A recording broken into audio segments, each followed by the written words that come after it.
bene data bwoko bw'Imana mu migabane yose igize iyi si,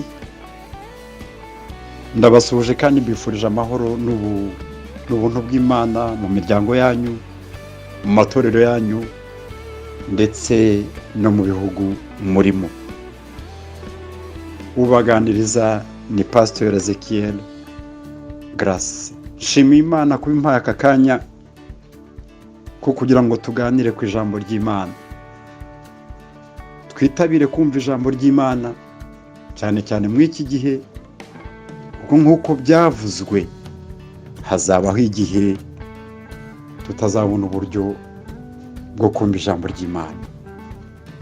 Aka kanya rero mfashe sako kubatera igihe ubusa, ahubwo tumenye yuko ari mwe nanjye Imana iduhaye akanya ko kujya ku isoko, ko kujya kwiriba kugira ngo twumve ibyo Imana itubwira, maze umwuka wera aduhembure. Yesaya yarahanuye aravuga ati, ijambo ryavuye mu kanwa k'Uhoraho ntirishobora gusubirayo ridashyize mu bikorwa icyo ryoherejwe. Ubu buhanuzi rero buratureba. Ni ukuvuga ko iki kiganiro ngiye kukugezaho gikubiyemo ibitekerezo by'Imana, kandi hari icyo gishobora gukora mu buzima bwawe. Tugiye kwiga ku ijambo ryitwa ngo imibereho ya Gikristo ishingiye ku mahame y'ubwami bwa Kristo. Imibereho ya Gikristo ishingiye ku mahame y'ubwami bwa Kristo. Twibaze, mbese ubuzima bwa Gikristo ni iki? Iki kibazo gihaye abantu bo mu matorero atandukanye cyangwa se bo mu myizerere itandukanye, buri muntu wese ashobora gutanga igisubizo nk'uko abyishakiye, ariko Bibiliya igisubiza mu buryo bwiza. Ubuzima bwa Gikristo, imibereho ya Gikristo igaragaza imibanire y'umukristo n'Imana ye. Iyo mibanire ikaba ari imibanire nyayo, imibanire ishinze imizi, imibanire ikura, imibanire ihoraho idafite ikintu kiyivanaho. Iyo mibanire rero y'umukristo n'Imana ye ifite ubushobozi ku buryo ihamagarira buri mukristo kwitabira ijambo ry'Imana, ihamagarira buri mukristo kwirinda kugereranya ukuri kwa Kristo n'ibitekerezo by'abantu. Iyo mibereho agomba kuyemera, gutuma yemera ijambo rya Kristo cyangwa ukuri kwa Kristo n'umutima we wose. Uko kuri akagenda kukwamamaza hose, abyitabiriye, abinezerewe. Mana ishimwe. Abantu benshi bishingikirije ku bitekerezo byabo aho kwishingikiriza ku mahame y'Imana. Umva, imibereho ya Kristo igaragazwa mu buryo bw'ibikorwa bwo kwizera k'umukristo. Bituma uwo mukristo aba intangarugero mu byo avuga, mu byo akora, mu kwizera kwe, mu migendere ye. Bituma yikorera umusaraba, ni ukuvuga yiyanga kubera Kristo. Bituma agira ubuzima bw'ubwitange, akunda Kristo n'umutima we wose n'ubwenge bwe bwose, akunda Imana n'umuvandimwe we, kandi agendera mu kumvira Imana. Nk'uko bimeze rero mu buzima busanzwe, ubuzima bwa Kristo bukeneye gutungwa, guhabwa ibyo kurya bihagije kugira ngo bukure kandi bukore. Ubwo buzima bukeneye kurindwa kuko umwanzi aburwanya cyane. Ubwo buzima bukeneye ijambo ry'Imana rihagije mu mukristo n'ibihe byo gusenga bihagije kugira ngo ibiri mu isi bitabwangiza, bitabwonona. Murabyumva rero ko mw'ubwo buzima bwa gikristo umukristo atari izina ryoroshye, nta nubwo ari izina gusa, ahubwo ni ubuzima bugaragaza ko uwo mukristo abana neza n'Imana, yihaye Imana mu by'ukuri, azi Kristo ku giti cye, agendera mu byo amubwira kandi agendera ku rugero rwe. Ubuzima bwa Kristo rero bushingiye ku ijambo ry'Imana, bushingiye ku mahame y'Imana, kandi urufatiro rw'ubwo buzima bwa Kristo ni Kristo ubwe. Urwo rufatiro ni urutare umuntu adashobora kumenesha inyundo. Urwo rufatiro ni ijambo ry'Imana na Kristo bigize ubumwe. Iyo umuntu rero yubatse kuri we, agendera mu mahame y'Imana. Ayo mahame y'Imana ashaka kuvuga iki? Umva, umuntu nuko ateye, agendeye ku bitekerezo bye ntaho yagera. Ahubwo icyiza n'Imana ishaka ni uko agendera ku mahame atagajuka y'Imana. Ibyo bituma rero urugendo rwe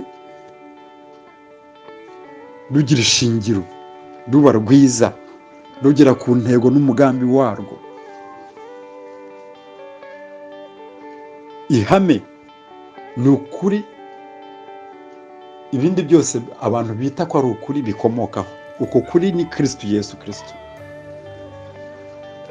Bibiliya itwereka amahame menshi, kandi iyo turi kwiga ijambo ry'Imana dusanga mu bihe byabayeho byose no muri iki gihe, buri mwana w'Imana hava akagera, Imana imuha uburyo bwo kugenderamo. Iramubwira iti, mwana wanjye, ni jyewe wagukunze, ni jye uguhamagaye, ndashaka ko ugenda gutya, ndashaka kubaho gutya na gutya. Ni ukuvuga yuko jyewe rero Ezekiyeli, amahame Imana impa yo kugenderamo ashobora kuba atandukanye n'ay'undi muntu. Buri muntu wese Imana imuha amahame bitewe n'iki mushakaho. Icyangombwa ni uko umukristo yiha Imana, akemera kuba umuhungu cyangwa umukobwa w'ubwo bwami bw'Imana. Ibyo bituma imibereho ye atari amagambo, ahubwo ari ibikorwa byo mu mutima we. Bituma yitangira ubwo buzima bw'imibereho ya gikristo, abwitangira wese. Ubwenge bwe, ubushake bwe, ibimurimo byose bibi bya Kristo, bibi by'ubwami bwa Kristo.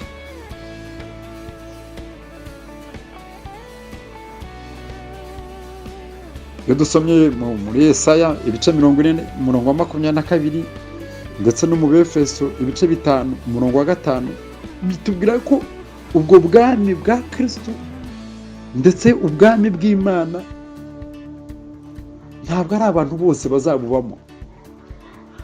Abantu bose batagendera mu kuri, batagendera mu bushake bw'Imana, ntabwo bazaba mw'ubwo bwami bw'Imana. Birumvikana rero yuko ubwami ari uburyo, ari ubutegetsi mbese bw'Imana. Imana itegeka ite? Imana iyobora ite? Ni ibyo ngibyo turi kuvuga. Ni ukuvuga yuko mu yandi magambo, nk'uko tujya tubibona hano mu isi, guverinoma igashyiraho amategeko, ikabwira abantu ati muri iki gihugu tugendera ku mategeko nshingano ateye atya. No mu bwami bw'Imana niko bimeze. Imana ikeneye umukristo wiyegurira Kristo kubw'agakiza cye, kubw'imbabazi z'ibyaha bye, kubw'ubuzima bwe bwose. Umukristo mwigishwa, umukristo nyawe, ubaho uhesha agaciro ijambo ry'Imana, unezezwa n'ubuzima bwo kwezwa, ugaragaza Imana mu mibereho yose, ushimisha Imana mu byo akora byose. Bene data, aho ubwami bwa Kristo buri, hari agakiza, hari ubwera, hari amahoro, hari ubutabera, hari ukuri, hari ubumwe, hari uguhuza, hari imbaraga z'umwuka wera, hari imbuto z'umwuka wera. Ibyo byose bigaragazwa n'aho ubwami bwa Kristo butuye. Kugira ngo tubisobanukirwe, reka dusome ijambo ry'Imana muri Bibiliya. Turasoma mu bitabo bine. Turahera muri Luka igice cya mbere umurongo wa 36 kugeza kuri 38. Luka igice cya mbere umurongo wa 36 kugeza kuri 38. Daniel igice cya mbere umurongo wa 8 kugeza kwa 9. Daniel igice cya mbere umurongo wa 8 kugeza kwa 9. Nehemiya ibice bibiri umurongo wa 17. Nehemiya 2:17. Turaheruka ku byakozwe n'intumwa ibice 9 umurongo wa 17 kugeza kwa 18. Ibyakozwe n'intumwa ibice 9 umurongo wa 17 kugeza ku wa 18. Muri Luka igice cya mbere 36 kugeza kuri 38 haravuga ngo, kandi dore mwene wa Elizabeti nawe afite inda y'umuhungu yo mu zabukuru uwitwaga ingumba, none uku n'ukwezi kwe kwa 6, kuko ari nta jambo Imana ivuga ngo rihere. Mariya aramubwira ati, dore ndi umuja w'umwami Imana, bimbere uko uvuze. Nuko marayika amusigaho aragenda. Daniel igice cya mbere umurongo wa 8 kugeza kwa 9. Maze Daniel agambirira mu mutima we kutaziyandurisha ibyo kurya by'umwami cyangwa vino yanywaga, aricyo cyatumye yinginga uwo mutware w'inkone agakundwa nawe, kandi Imana yari yatumye Daniel atona ku mutware w'inkone akundwa nawe. Nehemiya ibice 2:17. Mpera ko ndababwira nti, ntimureba ko tumeze nabi? Ku Yerusalemu habaye amatongo n'amarembo yaho akaba yarahiye. Nimuze twubake inkike y'i Yerusalemu, tutagumya kuba igitutsi. Ibyakozwe ibice 9 umurongo wa 17 n'umurongo wa 18. Ananiya aragenda yinjira mu nzu, amurambikaho ibiganza aramubwira ati, Sawuli mwene data, umwami Yesu wakubonekereye mu nzira waturutsemo arandumye ngo uhumuke kandi wuzuzwe umwuka wera. Uwo mwanya ibisa n'imboneranyi bimuva ku maso, arahumuka, arahaguruka, arabatizwa. Imana ishimwe ku ijambo ryayo. Nk'uko rero tumaze kubyumva mw'ibi byanditswe byera, kandi nk'uko nabivuze haruguru, aba bakozi b'Imana tumaze kubona muri Bibiliya kandi tugiye kwiga umwe ku wundi, Imana mu gihe cyabo yashatse ko bagendera mu mahame runaka. Turareba ukuntu Mariya nyina w'umucunguzi wacu Yesu Kristo yabayeho. Turareba iby'umuhanuzi Daniel, turareba ibya Nehemiya, turaza guherukira kuri Ananiyasi woherejwe gusengera Sawuli w'i Tariso. Ni ukuvuga ko mu mibereho yabo yose, kugira ngo ibyo bakoze bimenyekane kandi byandikwe, bagendeye ku mahame y'ubwami bw'Imana. Ibyo rero bikaba bishaka kutugeza ku kibazo kivuga kiti, mbese twebweho aho tugendera ku mahame y'Imana cyangwa tugendera ku bitekerezo byacu? Aho tugendera ku mahame y'Imana cyangwa se turavuga ngo bavuze yuko umukuru w'itorero ryacu yitwa papa cyangwa yitwa pasiteri cyangwa yitwa runaka? Tugendera rwose ku mahame y'Imana? Duhora twiyita ko turi abantu bakunda amahame. Ukumva umugabo ari kwirahira ngo jyewe ndi umuntu ukunda kugendera kuri za principe. Kumva umudamu nawe ari kuvuga ati nanjye nkunda kugendera kuri za principe. Izo principe cyangwa ayo mahame bari kuvuga ni amahame y'Imana cyangwa ni amahame yo mu isi? Abantu benshi ubuzima bwabo butandukanye n'ubushake bw'Imana, kuko ari imbohe y'ibitekerezo byabo. Ubuzima bwabo babushingiye ku mahame y'abantu, ku mahame y'imigenzo y'abantu, y'imico y'abantu, amahame yo mu isi adashingiye ku Mana. Bene data bakundwa, tugomba kumenya rwose ko Imana ifite amahame yayo tutagereranya n'amahame yo mu isi, kuko mu mahame yo mu isi aha buri muntu wese uburenganzira bwo kwikorera ibyo yishakiye. Siko bimeze rero mu mahame y'Imana, mu mahame ya Kristo. Ayo mahame atangirira mu ihindurwa ry'umutima w'umuntu.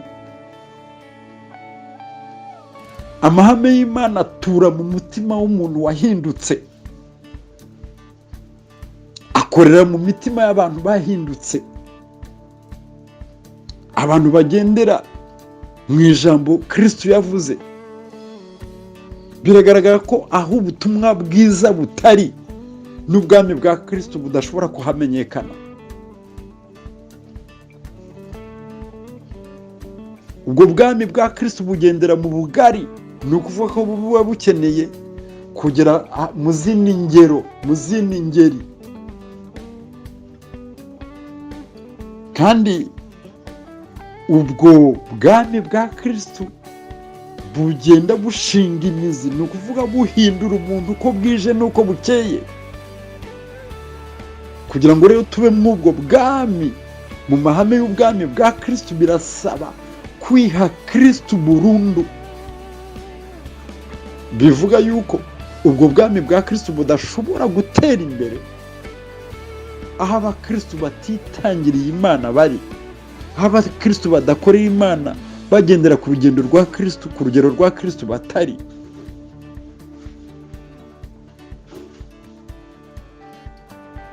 Bibiliya iratubwira muri Marko 10:45 ko Kristo umwana w'umuntu ataje kugira ngo akorerwe, ahubwo yaje gukorera abandi, yaje gutanga ubuzima bwe ku bw'ibyaha bya benshi.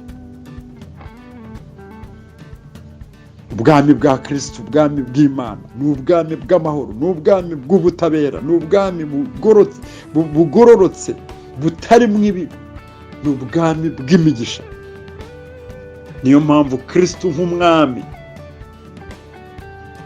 yahawe mission yo kuza kuvuga ubutumwa bwiza ku bakene, yo kuza gukiza abafite imitima igayutse, yo kuza kubohora imbohe, guhumura impumyi, gutanga ibisubizo ku bantu baboshywe n'ibibazo byinshi, no kwamamaza umwaka w'ubuntu w'umwana. Luka 4 umurongo wa 18 kugeza ku wa 19. Ubwo rero tugiye kureba muri ba bantu bane namaze kuvuga haruguru, tugiye kureba ukuntu bagendeye bishingikirije ku mahame y'Imana. Turatangirira kuri Mariya, nyina wa Yesu Kristo. Bene data, iyo dusomye neza ubutumwa bwiza bwa Luka igice cya mbere, twumva inkuru y'ukuntu marayika Gaburiyeli yoherejwe n'Imana ku mwana w'umukobwa w'isugi witwaga Mariya. Yari atuye i Nazareti muri Galilaya, kandi yari umufiyanse w'umuntu wakoraga iby'ububaji witwaga Yosefu. Yosefu uwo nguwo akaba ari uwo mu muryango wa Dawidi. Ubu butumwa nabutekerejeho nsanga harimo ibintu byinshi cyane tugomba kumenya, kugira ngo Kristo yambare kamere y'umuntu, ayivange n'ubumana bwe. Ntabwo marayika yoherejwe ku mugore ubonetse uwo ari we wese, ahubwo yoherejwe ku mugore wari wagiriwe n'Imana ubuntu. Iyo turebye mu buhanuzi dusanga guhereye kera umuhanuzi Yesaya yahanuye yuko kuvuka kwa Kristo bizaba mu mugore utarigeze abana n'umugabo, ahubwo bizakorwa n'umwuka wera. Na niyo mpamvu marayika Gaburiyeli mu gihe nyacyo yoherejwe kuri Mariya, yaramubwira ati umwuka wera azaza kuri wowe, imbaraga z'Imana ishobora byose zizagutwikira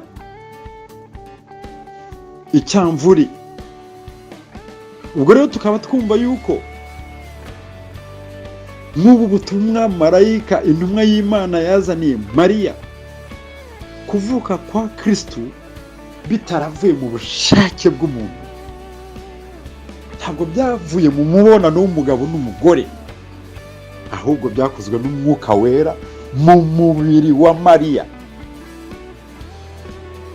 Imana ishimwe cyane. Hari imbaraga zitaboneka zaje gukorera mu kintu kiboneka. Ni ukuvuga ko umwuka wera yaje agatura mu mubiri, noneho ibyo byombi bigatuma Kristo Yesu umukiza wacu avuka.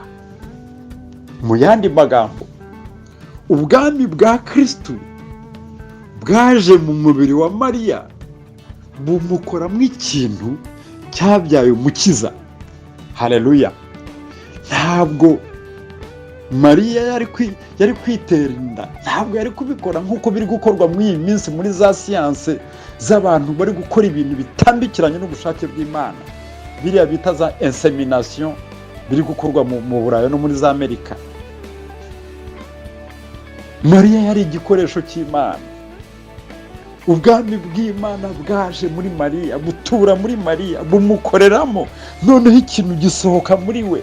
Umukiza wari utegerejwe mu isi yose, ibyahanuwe kuva kera mu gihe cya ba Mose biragaragara. Imana yonyine niyo yakoze iki gitangaza. Iki gitangaza cyo kwemera ko umwana wayo avukana umuntu, avukana umubiri w'umuntu, ariko atabyawe mu buryo biology cyangwa siyansi tubwira, mu buryo butandukanye n'ubumenyi bwo mu isi. Iki ni igitangaza gikomeye cyane. Abantu benshi iyo bibajije ibyo kuvuka kwa Kristo, bitewe n'uko bataramenya Imana nyamana n'ukuntu ikora, bataramenya ubushake bw'Imana n'imbaraga zayo n'ububasha bwayo, ubwo birirwa bavuza induru ngo ntibishoboka, ngo buriya hari umuntu wateye Mariya inda, barabiduhisha, ngo mbese umwuka wera ashobora gutera umugore inda, uwo mugore akabyara rwose umwana nyamwana. Ibyo ni ibintu birenze ibitekerezo bya kimuntu. Ariko icyo nshaka ko twumva neza, umwuka wera yari afite uruhare, ariko Mariya nawe abigiramo uruhare. Murabona ko yari umufiyanse, yari afite umugabo uri kumurambagiza. Mariya yakiba nkawe ukunda gushidikanya, yagomba kuvuga ati ibyo ntabwo bishoboka, ibyo ntabwo bishoboka, nifitiye fiyanse, dutegereje inkwano no kujya muri komine no gusengerwa bikaba birarangiye. Oya, Mariya afite ukuntu yabikoze, kandi nibyo ngira ngo tunige. Mariya ntabwo yumvise ubutumwa ngo ayerekere aho ngaho, ahubwo hari ibintu bigera kuri bitatu, hari amahame agera kuri 3, kandi ayo mahame rwose ni meza nguteye amatsiko. Yaba nawe wari ukurikije ayo mahame, hari ibintu byinshi bishobora kuba mu buzima bwawe. Ihame rya mbere Mariya yakoze ni uko yemeye ubutumwa azaniwe na marayika akabwizera. Icyo ni icya mbere, kwemera no kwizera.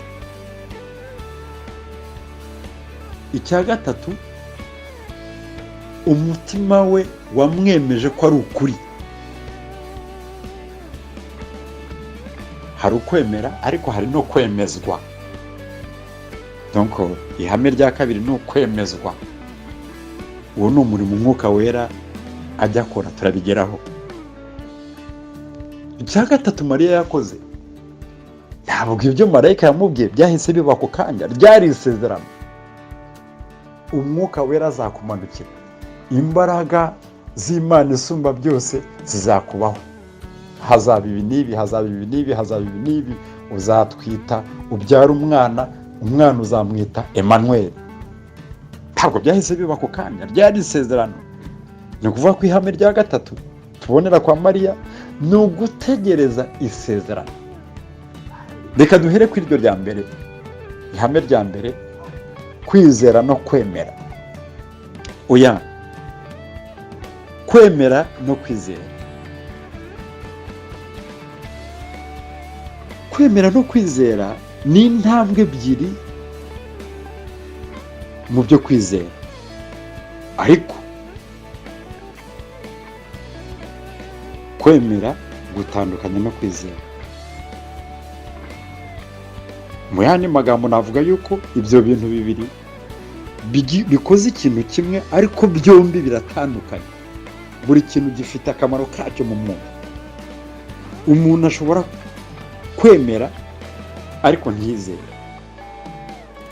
ariko uwizeye ni uko abanza kwemera. Hari abantu rero benshi bavuga ngo ndemera ko Imana ariyo, ndemera, bagakora amasengesho, bakikubita hasi, bagakora za gymnastique, bakavuga bakarondora. Kwemera ni byiza ariko ntabwo bihagije. Reka mbaho urugero. Mu misozi yo miremire y'i Burayi, hariya bita muri za pays Scandinave, za Suède, za Norvège, biriya bihugu muzi bifite imisozi miremire, hari siporo bajya bita alpinisme. Iyo siporo bafata umugozi bakawuzirika ku musozi uririya hakurya, bagafata n'umutwe w'uwo mugozi bakawuzirika ku wundi musozi. Hari abantu rero bakabuhariwe bazi gutondagira uwo mugozi. Iyo urebye rero stade abantu bari kureba uwo muntu uri gukora iyo siporo baba bari hariya hasi, ndetse baba bafite n'amatsiko yo kureba ukuntu umuntu ari kugendera kwako kagozi, agafatisha amano, agenda yigengesera kugira ngo atagwa. Igitekerezo rero kivuga yuko umunsi umwe abantu baragiye buzura kw'icyo kibuga bari kureba uwo musore wari uri kugendera ku uwo mugozi rwose ahantu harehare ku buryo yikubise hasi ntacyo waramira. Ubwo abantu babona ukuntu ari kugenda, bose bagakoma amashyi, bakavuza induru, bakavuga bati rwose urabishoboye, bagakoma amashyi. Uwo muhungu rero aragenda aratondagira, agera iyo arangije aramanuka. Abantu bose bari kumwishimira, bari kumuha amafaranga, bari kumuvugiriza induru bati rwose. Noneho arababwira ati, bene data bashiki banjye, mwankomeye amashyi ni byiza, ndabashimira, ariko jyewe ndi umuntu nkamwe. Ibyo maze gukora buri muntu wese muri mwe ashobora kubikora. Ndagira ngo rero nshyireho ikiguzi, sabe nimba hari umuntu ushobora kuzamuka nawe akajya kuri uya mugozi agatondagira nk'uko natondagiye, rwose ndamuha iki gihembo. Yarategereje abantu barengaga 1000, ategereza ko hari n'umwe washyira urutoki hejuru, araheba arumirwa. Ibyo bishaka kugaragaza yuko ba bantu ko ari 1000 bemera ko uwo muntu yatondagiye ku mugozi, ariko nta kwizera bafite yuko nabo ubwabo bashobora gutondagira uwo mugozi bagakora ibyo yakoze. Niko rero bimeze mu bakristo benshi. Bemera ko Imana ikomeye, bemera ko Imana iriho, ariko kwemera kwabo y'Imana ibabwiye ngo nimunkorere iki n'iki, baratangira bagashidikanya bati ibyo ntabwo bitureba, ibyo biraturenze. Murumva ko uru rugero mbahaye rw'iyi siporo bimeze mu buryo bw'umwuka y'ibintu turi kunyuramo. Mariya amaze kumva ubutumwa yabwemeye n'umutima we wose. Ukwemera kwe agukurikiza kwizera.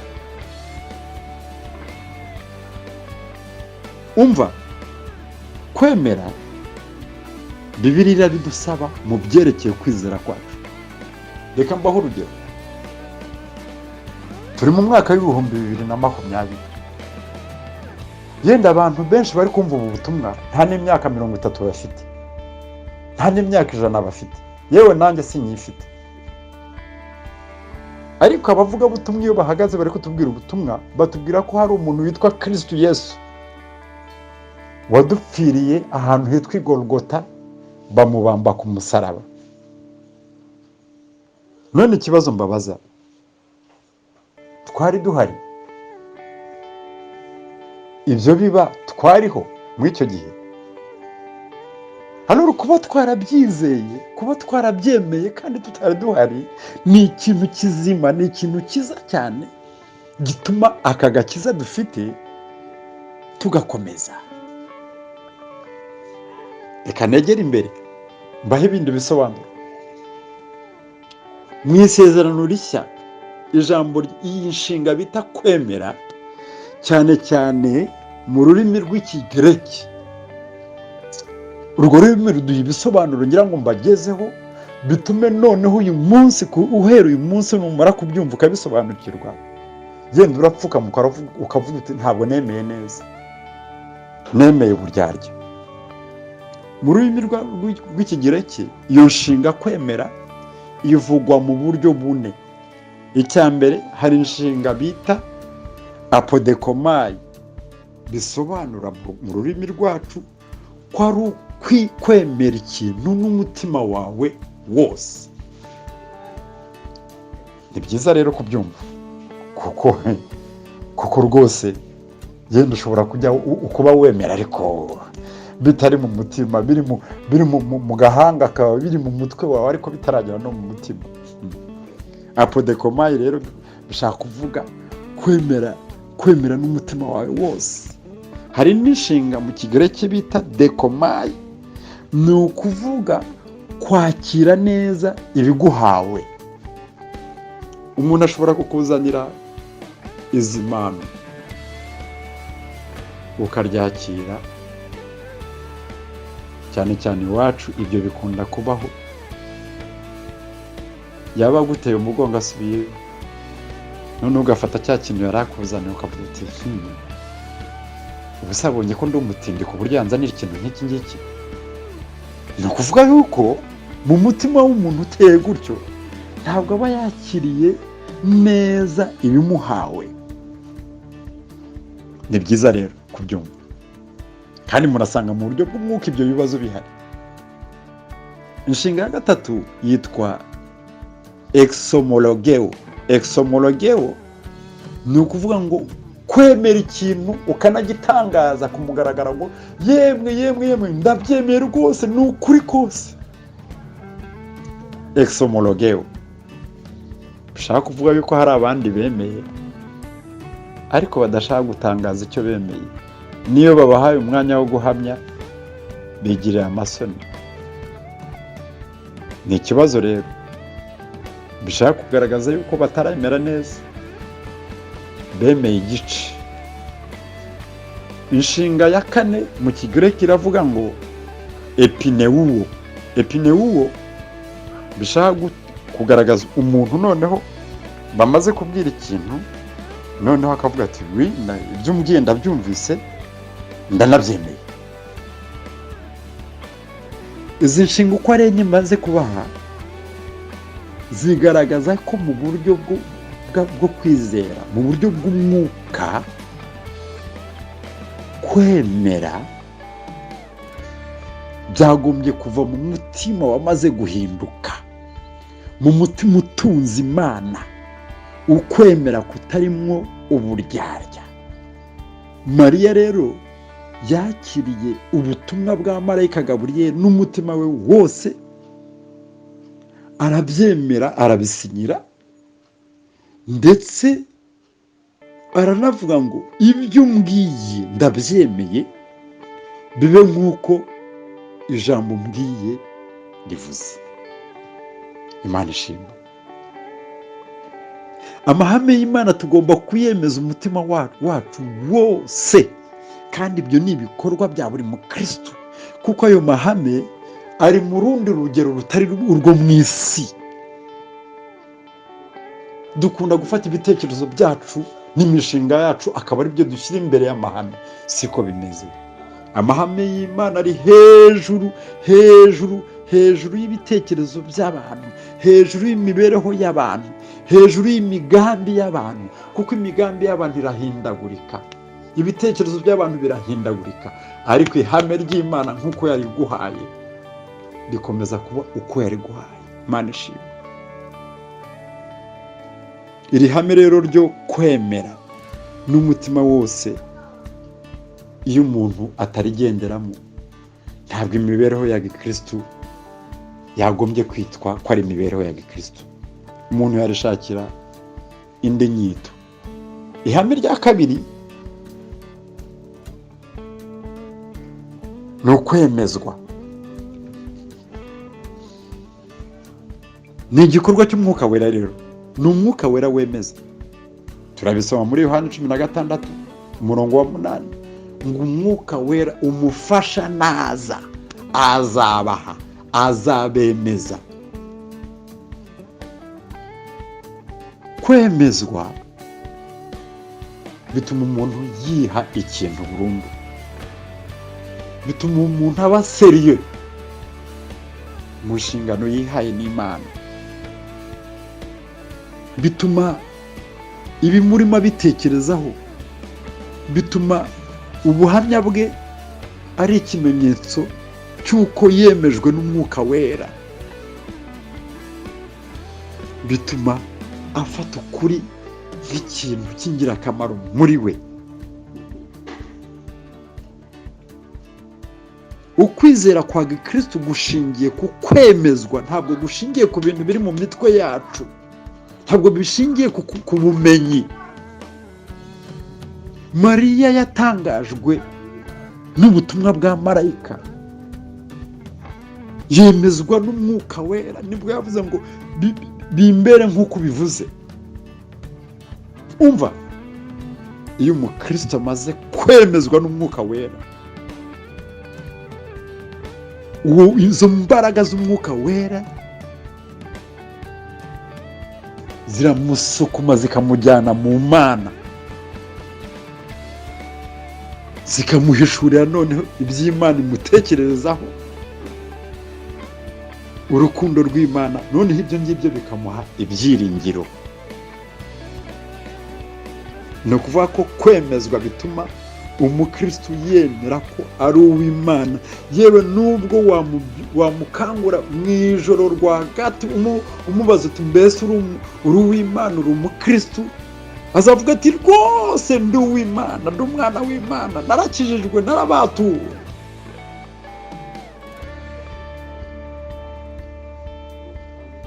Iyo umuntu amaze kwemezwa, amenya ko ijambo ry'Imana ari ukuri kuzima kumwerekeye. Nubwo Satani yaza ashaka kumukinisha no kumwereka yuko iby'Imana atari ukuri cyangwa se bijya bitinda, uko kwemezwa kumutuyemo kumuha disipline, kumuha kugendera mu mahame y'Imana, kuramuneshereza. Mariya rero ari kutwigisha yuko umukristo atagomba kuguma ku rugero rwo kwemera, ahubwo agomba no kwemera iby'Imana yamubwiye ko ari ukuri, akabibamo, akabigenderamo. Icya gatatu cyangwa ihame rya gatatu turi kwigira muri nk'uyu mubyeyi Mariya, ni ryerekeye gutegereza iby'Imana yadusezeranije. Abantu benshi bashaka ko Imana isohoza ibyo ibabwiye ako kanya. Ntabwo ndi kuguca intege, ariko ndashaka kukubwira ko Imana ikora icyo ishaka nk'uko ishaka no mu gihe ibishakiye. Ntabwo ugomba kwitoteza ngo kora ako kanya, kora aka kanya, kandi ari Imana ikora ibyo ishaka. Umva, nidushyire mu kwizera kwacu, tubyandikishe n'ikaramu y'umutuku mu kwizera kwacu, ko hagati y'isezerano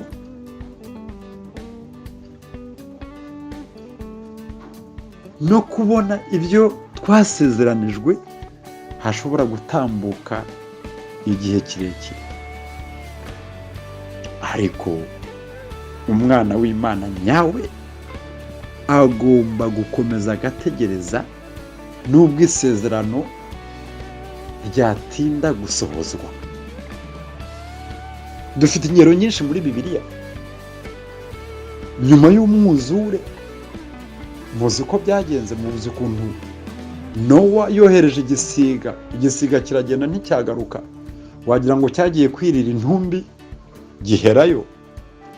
Yohereza inuma izana akababi, byari ikimenyetso ko amazi yatangiye gukama, ariko ubwumuke butaraba neza. Nowa rero kugira ngo ave mu nkuge akandagiza ibirenge bye ku butaka, yategereje yuko amazi yumuka. Gutegereza. Aburahamu na Sara basezeranijwe ko bazaba ababyeyi b'abantu bagereranywa n'umusenyi wo ku nyanja cyangwa inyenyeri zo mu ijuru. Ariko bageze ubwo imibiri yabo yumagara, ndetse nta byiringiro ko ibyo babwiwe bishobora kugira gusohoza. Ariko Imana iza kubaha Izaki mu gihe cy'izabukuru. Yobu, umugore yaramuhunze, inshuti ziramuhunga, ariko yakomeje gutegereza. Iyo dusomye igice cya 42 dusanga ko Imana yamugaruriye ibyo yari yabuze byose kubera gutegereza.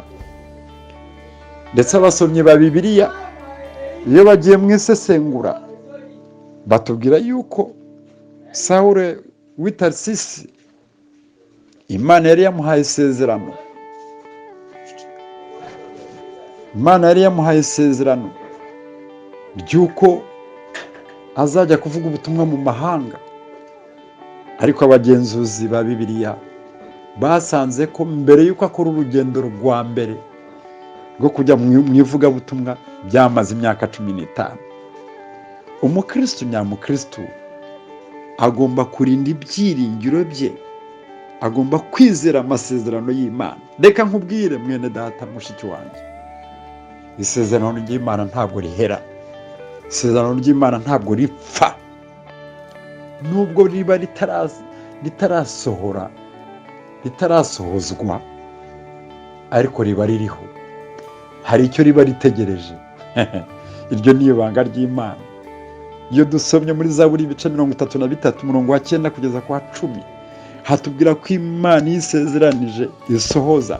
Iyo Imana ivuze ikintu, icyo kintu kiragaragara. Iyo Imana itegetse ikintu kibaho. Iyo Imana itanze isezerano, ni ngombwa kwizera ko Imana ari Imana.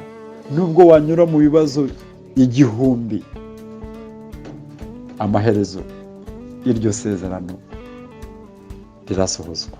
Imana ishimwe. Mariya yategereje isezerano ry'Imana afite kwizera kugeza umunsi yabonye inda ye iri kubyimba gahoro gahoro. Ukwezi kwa mbere kurashira, ukwa kabiri kurashira. Nk'uko bimeze mu isi, amezi 9 arashira atarigeze abana n'umugabo. Atwara inda, abyara umwana, yubahiriza ibyo yabwiwe. We na Yosefu bamwita Emmanuel, Yesu Kristo, nk'uko byahanuwe. Mwene data, Imana yacu niyo kwizera. Ibyo ivuga birasohora. Imigambi yayo ntabwo imeze nk'iy'abantu. Imigambi y'Imana ishyira mu bikorwa.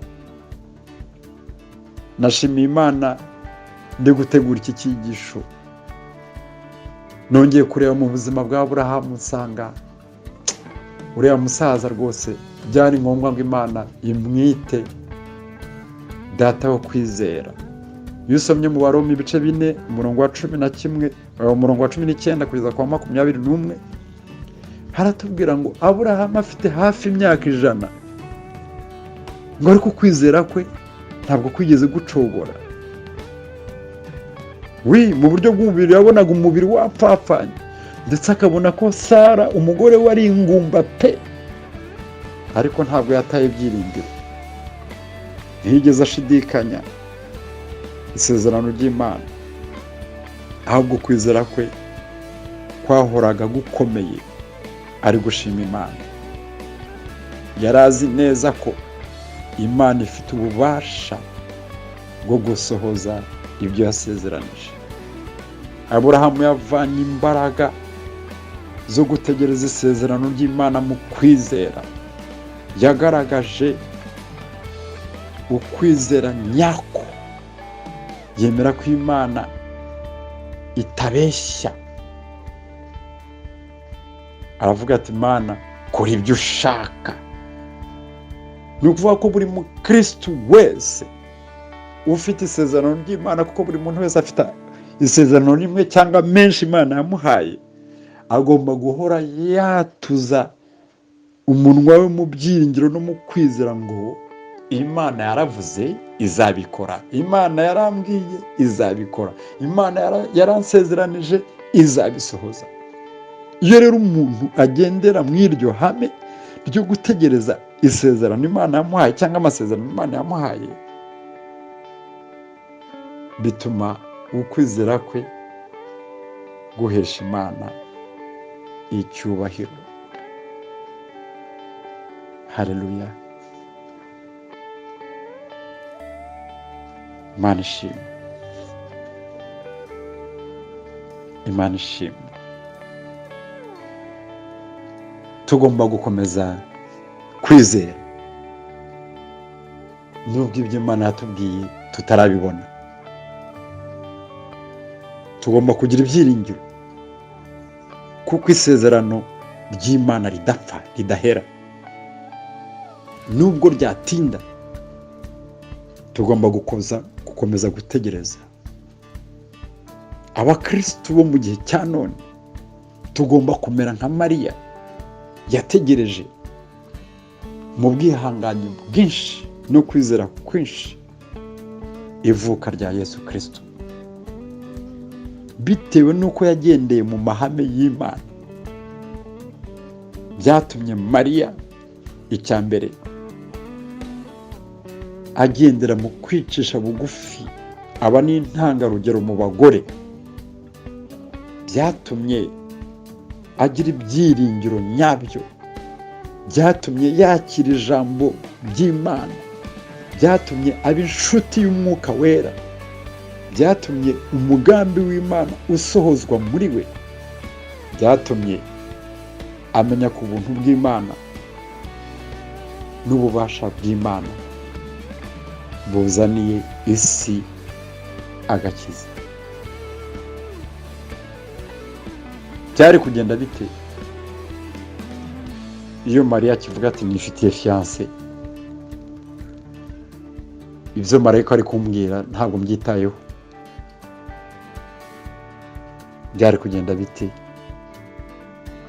yatishingikiriza ku mahame y'Imana? None se wowe ku giti cyawe wakira ute ubutumwa buvuye ku Mana? Iyo umuntu akuzaniye ubutumwa nk'ubu ngubu uri kumva mw'iyi audio, ubyifata mwute? Mbese uremera? Mbese urizera? Mbese wemerera Umwuka Wera kugira ngo akwemeze? Mbese wihanganira gutegereza iby'Imana igusezeranije muri ubwo butumwa?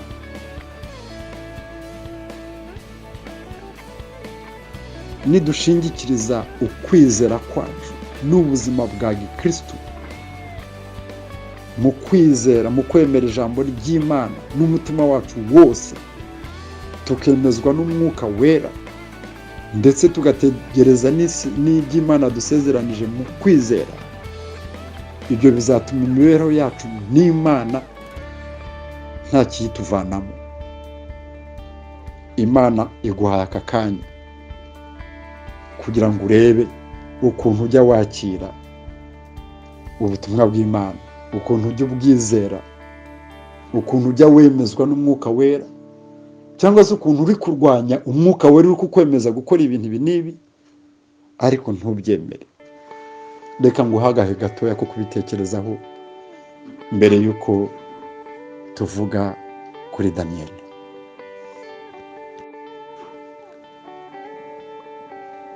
Daniyeli nawe yagendeye mu mahame y'Imana. Twabisomye dusanga ko mu gihe bari bagiye kugeragezwa, yahise avuga, abwira Ashipenazi, aramubwira ati rwose mbabarira, mfite ibyo nizeye, mfite amahame ngenderamo, aho kugira ngo njye ku biryo by'umwami, nywe kuri vino ye, njye na bagenzi banjye utwihere imboga nsa n'amazi gusa. Daniyeli rero bisobanura, iryo zina Daniyeli rifite ibisobanuro bibiri. Imana niyo mucamanza wanjye. Igisobanuro cya kabiri, Imana niyo ica imanza. Daniyeli rero tugiye kwigaho niwe wanditse iki gitabo cya Daniyeli. Ni umuhanuzi, yavuye i Yerusalemu nk'impunzi bamujyana i Babuloni, yari akiri umwana mutoya. Mu gihe cya mbere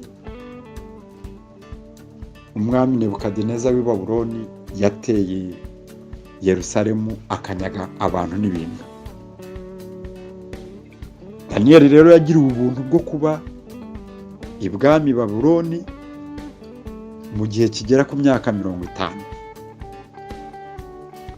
Yavukiye mu muryango ukomeye w'ubwami bw'i Buyuda, ariko mu gihe yari ari mu buhungiro i Babuloni, yari umwana w'umusore ufite hagati y'imyaka 15 na 18. Yari akiri muto cyane. Bamuhisemo rero hamwe n'abandi Bayuda 3 kugira ngo bateganywe ku murimo w'ubwami. Bibiliya itwereka yuko yaje kuba umuntu ukomeye mw'ubwo bwami, ndetse mu bihe bitandukanye n'ubwami butandukanye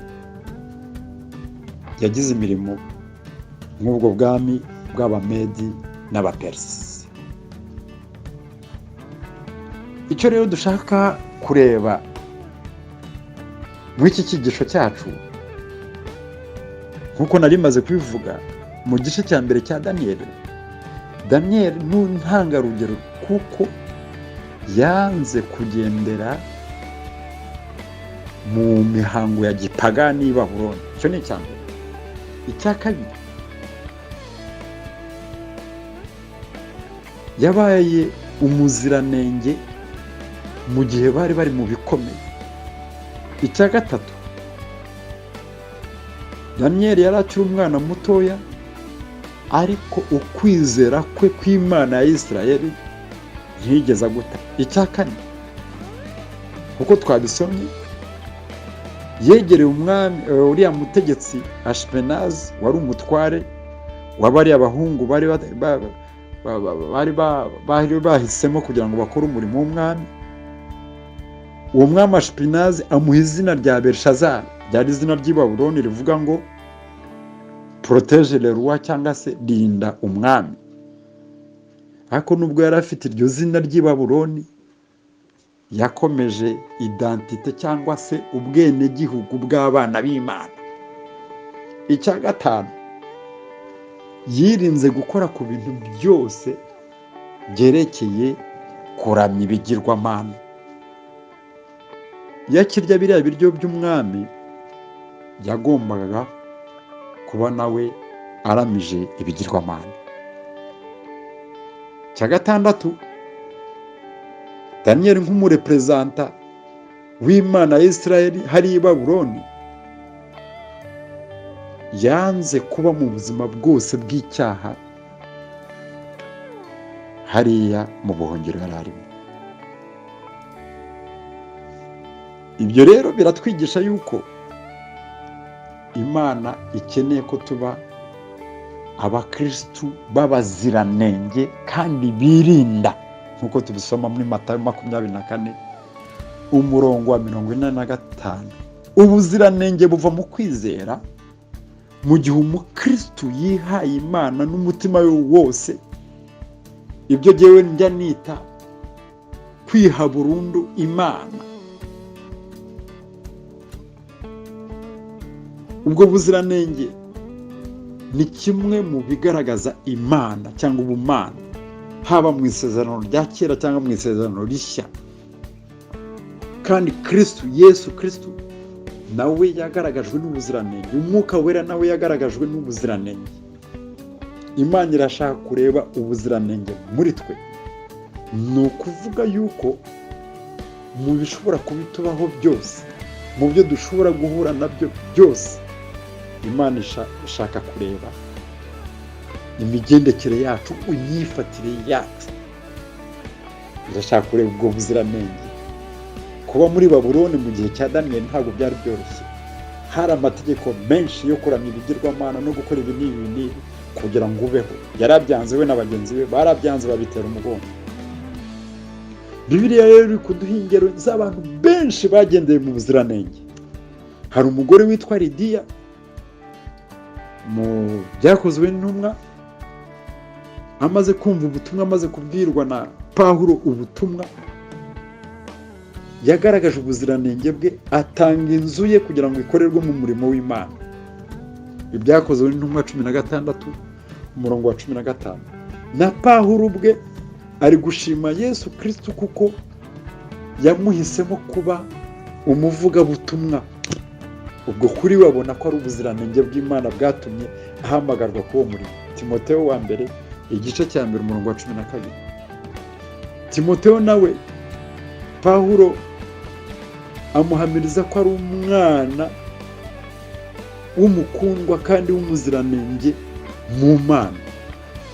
Abakorinto ba mbere ibice 4 umurongo wa 17.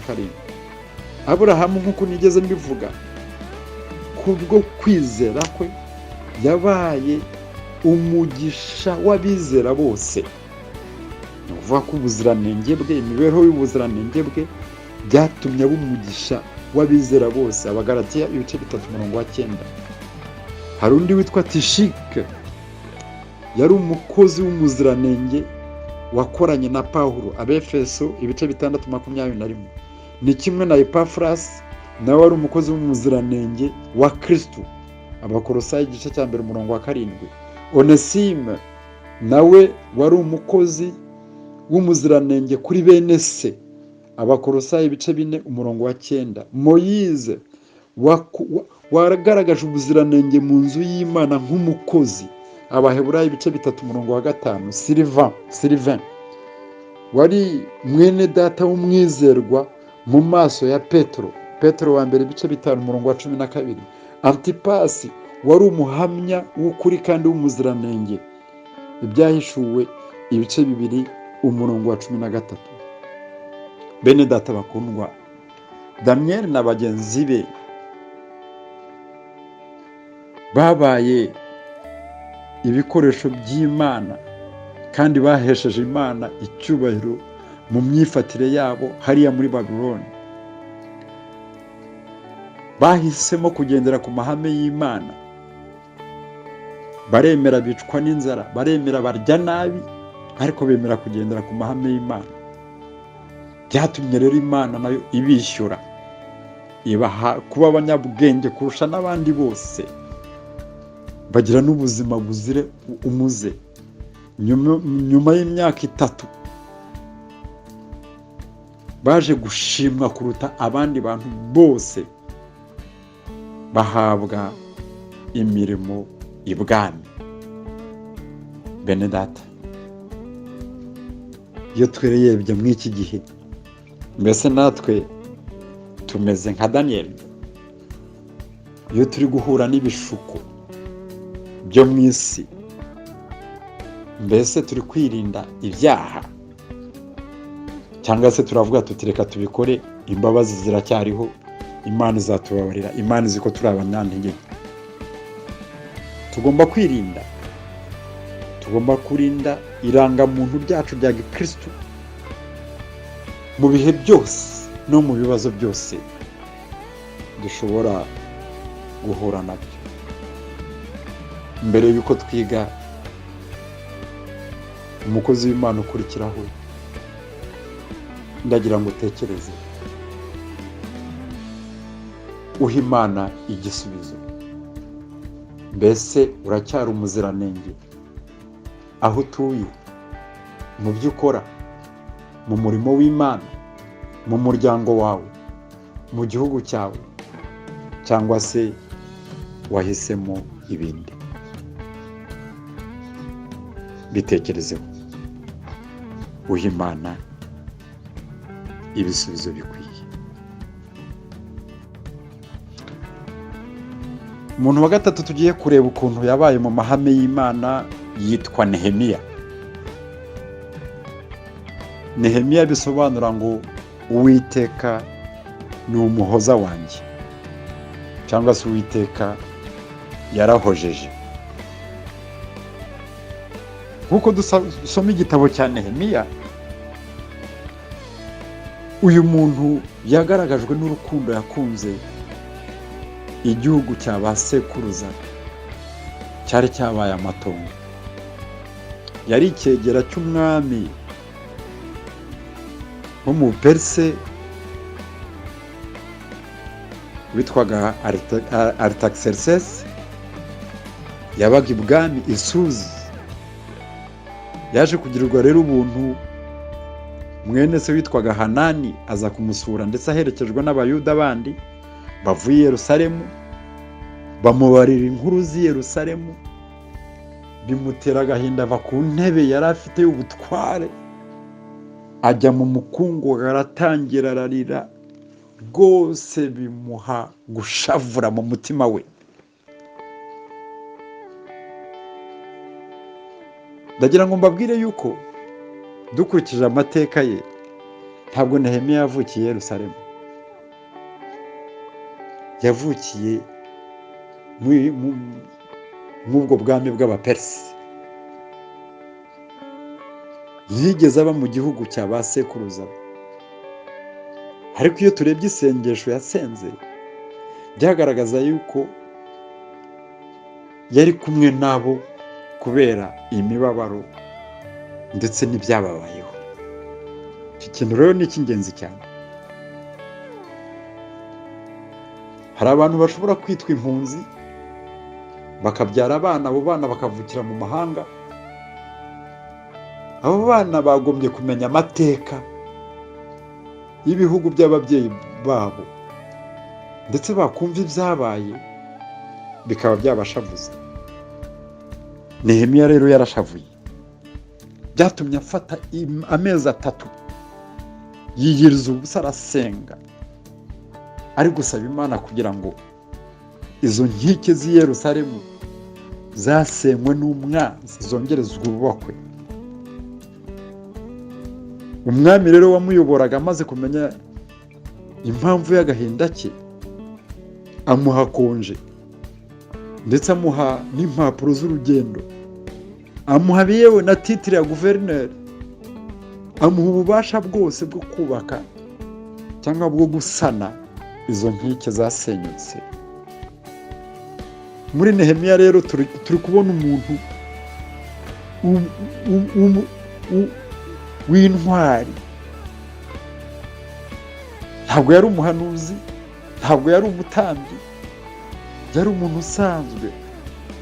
Ntabwo rero yagiye gukora uwo murimo kubera impamvu ze cyangwa kubera inyungu ze bwite, kandi ngo ahageze nta mbaraga yari afite zo gukora wenyine, ahubwo yiyunze ku bandi bantu. Umva, Imana ikunda abantu bashyira hamwe, Imana ikunda abantu biyunga kugira ngo bagire ikintu bageraho. Nehemiya yafashe inzira ajya kubaka cyangwa gusana inkike z'i Yerusalemu. Imana yamuhaye abakozi yari akeneye. Yahuye n'abanzi benshi ba Sanibalati, ba Tobija, ariko ntabwo yasubiye inyuma, ntabwo yabaye ikigwari. Ubuzima bwa Nehemiya bufite ibintu byinshi butwigisha. Icya mbere, yari afite ubwoko bwe mu mutima we, byo twita mu Gifaransa patriotisme. Hari abantu rero iby'ubwoko bwabo ntacyo bibabwiye, iby'igihugu cyabo ntacyo bibabwiye. Umva, ntabwo ndi kwigisha ibya politiki, ariko muri Bibiliya harimo politiki. Ugomba kugira mu mutima wawe ubwoko bwawe, ugomba gushyira ubwoko bwawe mu mutima wawe. Icyo nakongeraho, ntabwo Bibiliya itwemerera ivangura ry'amoko, ariko ubwoko bwawe, igihugu cyawe, imibereho y'ubwoko bwawe ugomba kubishyira mu mutima wawe. Imibereho y'igihugu cyawe ugomba kuyizirikana cyane. Icya kabiri, abantu bari baratatanye mu bihugu bitandukanye, ariko ntabwo yigeze yiheba. Yari azi yuko hari igihe kizagera iby'Imana yavuze bigasohozwa, abantu bagasubirana mu gihugu cyabo. Icya gatatu, yakomeje ukwizera kwe mu Mana ya Aburahamu sekuruza we. Icya kane, yakomeje kwiringira ubugwaneza bw'Imana, ndetse afata n'igihe cyo kwatura ibyaha by'ubwoko bwe, ubwo bwoko bwakoreye Imana. Icya gatanu, yemeye misiyo yo kujya kubaka cyangwa gusana inkike z'i Yerusalemu. Yishyira mu mwanya w'ubwoko bw'i Yerusalemu. Ntabwo yagiye guhagararira, ahubwo we nawe ubwe amaboko ye yakoze umurimo. Icya gatandatu, itotezwa ry'ubwoko mu mahanga ntabwo yaryirengagije. Icya karindwi, umugambi we wari kugira ngo nimuze duhaguruke twubake. Iyo ni projet ya sosiyete, ni ikintu cyiza, ni umugambi mwiza ufitiye abantu benshi akamaro, kandi Imana iba mu migambi nk'iyi ngiyi myiza. Icya munani, nta kintu Nehemiya atinya. Yahuye n'abanzi benshi, ariko bari kumubwira ati ibyo bintu ugiye gukora ntacyo bizakumarira. Bakababwira ati Imana yo mu ijuru izaduha kunesha, izaduha kurangiza iyi nyubako. Twese n'abakozi b'Imana tuzahaguruka tuzubaka, kandi umwanzi nta burenganzira afite, nta n'urwibutso afite ku byerekeye Yerusalemu.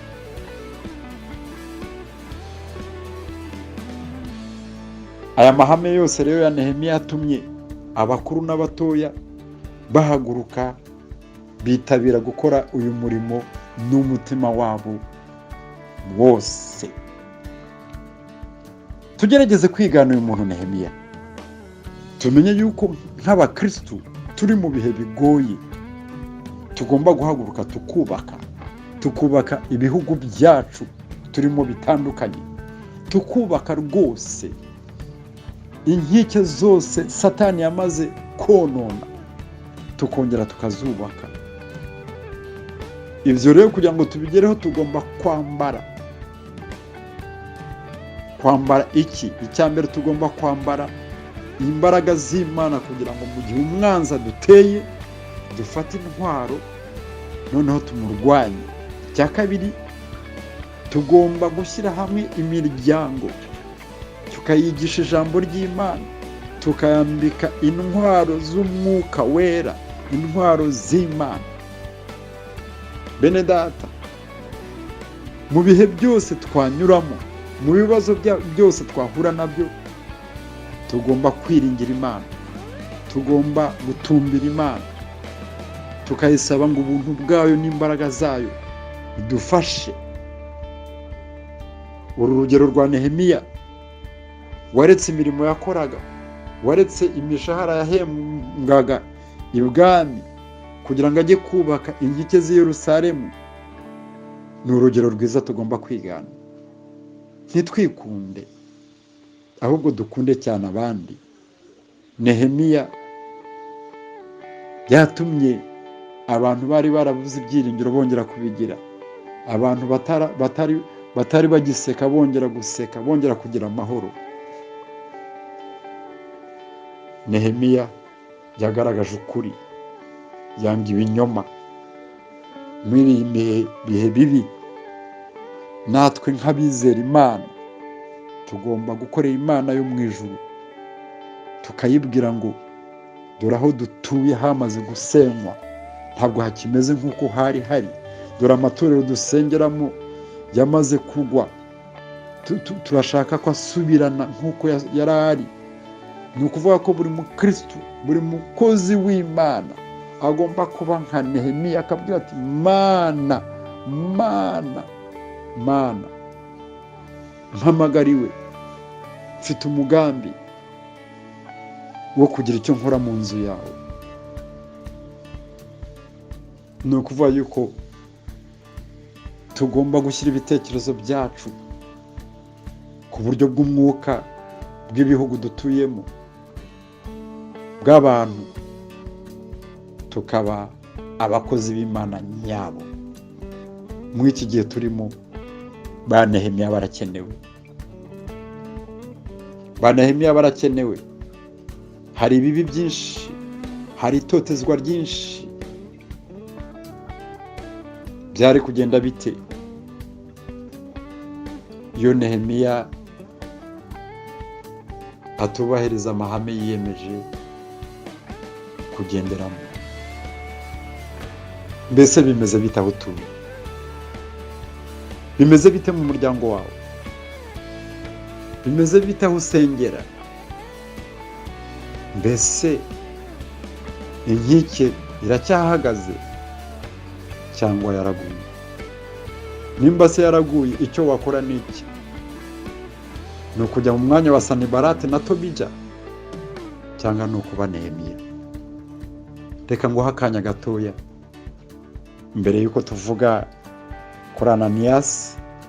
Reka nguhe akanya gatoya ubwira Imana, usenga Imana, uyibwira uti ndashaka kuba nka Nehemiya. Hari ikintu nakora kugira ngo nsane inkike z'i Yerusalemu zasenyutse, aho nsengera, mu muryango wanjye, mu gihugu cyanjye, mu mugabane wanjye. Umukozi w'Imana wa kane tugiye kwigaho ni Ananiyasi. Tugiye kureba ukuntu nawe yagendereye mu mahame y'ubwami bwa Kristo. Ananiyasi bisobanura ngo Uwiteka yangiriye ibambe. Uwiteka yangiriye ibambe, cyangwa se yangiriye imbabazi. Uyu muntu tugiye kwigaho ntabwo ari wa mwigishwa w'i Yerusalemu dusoma mu Byakozwe n'ibice 5, umugabo wa Safira wagaragajwe n'ibinyoma, ahubwo ni umukristo w'i Damasi Imana yahishuriye ibyo guhinduka kwa Saul w'i Tarse, ikamwohereza kugira ngo amusengere ndetse amurambikeho ibiganza, amuhumura amaso. Inkuru ye yanditswe mu gitabo cy'Ibyakozwe n'Intumwa, ibice 9 umurongo wa 10 kugeza ku wa 18. Uyu mwigishwa rero w'i Damasi Ananiyasi turamwigiraho amahame agera kuri 4 kandi amahame y'ingenzi dusanzwe tuyavugaho, ariko reka twongere tuyavugeho kuko ibyiza ni ibisubiramo. Ihame rya mbere ni ukumva Uwiteka. Ihame rya kabiri ni igisubizo cy'umuhamagaro w'Imana. Irya gatatu ni ukuganira n'Imana. Icya kane ni ukujya mu butumwa. Aho Imana itwohereje. Reka duhere kuri iri hame rya mbere ryerekeye kumva Imana.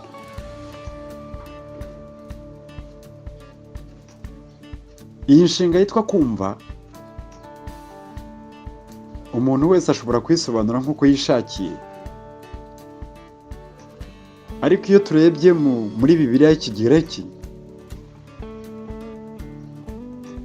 dusanga kumva bisobanura biva ku nshinga yitwa akouo, bisobanura kwiha kumva cyangwa se gushaka kumva buri gihe. Kumva Imana ariko mu buryo mbese umuntu abyitabiriye na attention. Burya kumva rero kuratandukanye mu bantu. Hari n'abantu bafite n'indwara z'amatwi kugira ngo umubwire ikintu acyumve ashobora kutacyumva neza.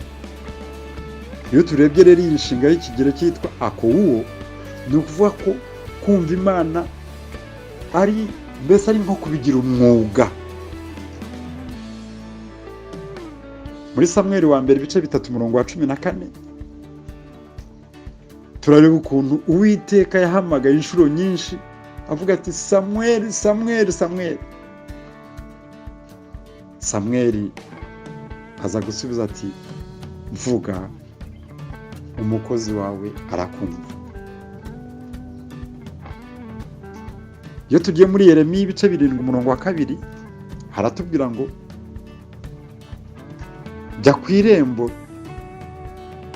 ry'inzu y'Uwiteka ujye kuvugira ijambo rikurikira: nimwumve ijambo ry'Imana ry'Uwiteka, mwebwe mwese bantu b'Ubuyuda bari kwinjira kujya kuramya Imana. Iyo tugiye rero mu gitabo cyo gutegeka kwa mbere, gutegeka kwa kabiri, ibice 6:4, b'Abayuda bakundaga ibintu byo gusenga, bari bafite ihame bakurikizaga buri munsi. Iyo batangiraga isengesho baravuga ngo umva Israeli, umva. Ni ukuvuga rero yuko kumva bifite akamaro cyane. Umuntu wumva nyakumva, wumva Imana, bimuha ubuzima. Utegera amatwi inama z'Imana bimuha kutagwa mu mitego. Ni gute rero twakumva Imana kandi tukabigira ihame? Iki kibazo ni icyangombwa cyane tugikurikirane neza. Iyo turebye mu gitabo cyo mu kubara ibice 7:89 dusanga mu gihe cyose Moyize yinjiraga mu ihema ry'ibonaniro kwari ukugira ngo avugane n'Imana, kandi iyo yinjiraga yumvaga ijwi ry'Imana riri kumubwira. Iyo dukomeje kureba mu Isezerano rya kera tuboreba abantu nk'umuhanuzi Eliya, nawe yatereraga umusozi wa Horebu agiye kumva Imana, ndetse ngo muri icyo gihe yumvaga Imana mu buryo butatu. Yayumviraga mu muyaga, akayumvira mu kudigita kw'isi, akanayumvira no mu muriro. ngo iyo yumvaga rero ijwi ry'Imana rituje, yafataga umwitero we akawukinga mu maso he. Ibyo bikaba byaragaragazaga kwicisha bugufi, kuramya Imana no gufungurira umutima we Imana. Muri icyo gihe Eliya yumvaga ijwi ry'Imana. Dusanga rero mu buzima bwa Eliya kumva Imana byaramugiriye akamaro cyane, byatumye imirimo yakoze nta kintu yakoraga atumvise uko Imana imuyobora. Iyo dusomye no mu gitabo cya Yeremiya ibice 18, dusanga ijambo ry'Imana ryarabwiye Yeremiya ngo haguruka jya mu nzu y'umubumbyi, aho uzahumvira amagambo yawe. Bene data bakundwa, biri kumvikana ko mu isezerano rya kera bariya abakozi b'Imana hari uburyo bumvaga Imana, hari n'ahantu bumviraga Imana. Ariko Yesu amaze kuza, iyo turi kumureba mu kiganiro yagiranye n'uriya musamariyakazi muri Yohana ibice 4 umurongo wa 23 n'umurongo wa 24, Yesu Kristo yahinduye uburyo bwacu bwo kumva Imana. Zatubwira ngo Imana yishimira abayiramya mu kuri no mu mwuka. Kaba nshaka kuvuga yuko ukumva Imana kwacu ntabwo ari uguterera imisozi, si ukujya kuyumvira mu kanwa ka runaka, ahubwo umuntu wese upfukamye agashaka Imana mu mibanire ye n'Imana azumva ijwi ry'Imana. Imana ishimwe. Nujya kure y'ibikurangaza ukajya gushaka Imana, Imana uzayumva. Mu gihe cyose mu Kristo utarumvisha amatwi yawe ijwi ry'Imana, sinakuvuga ariko ntacyo ufite cyo kubwira abantu, nta buhamya ugira. Burya nubwo umuntu yaba ari umwigisha wa kabuhariwe, yarize teolojiya, afite ukuntu avuga ubutumwa abantu bakanezerwa, ariko umuntu utaragize igihe cyo kumva ijwi ry'Imana n'amatwi ye, burya ni umukene ukomeye cyane mu bintu by'umwuka. Ni umukene ukomeye. Ndi kuvuga ibyo bintu ngira ngo mbumvishe uburyo ki ari ngombwa kumva Imana. Kandi iyo wayumvishe rimwe ntabwo biba bihagije, ugomba guhozaho. Ni danje rero kuri wowe nimba warigeze wumva ijwi ry'Imana bigahera uko nguko udaherutse kumva ijwi ry'Imana. Hari ikibazo waba ufitanye n'Imana, hari ikibazo waba ufite mu mibanire yawe n'Imana.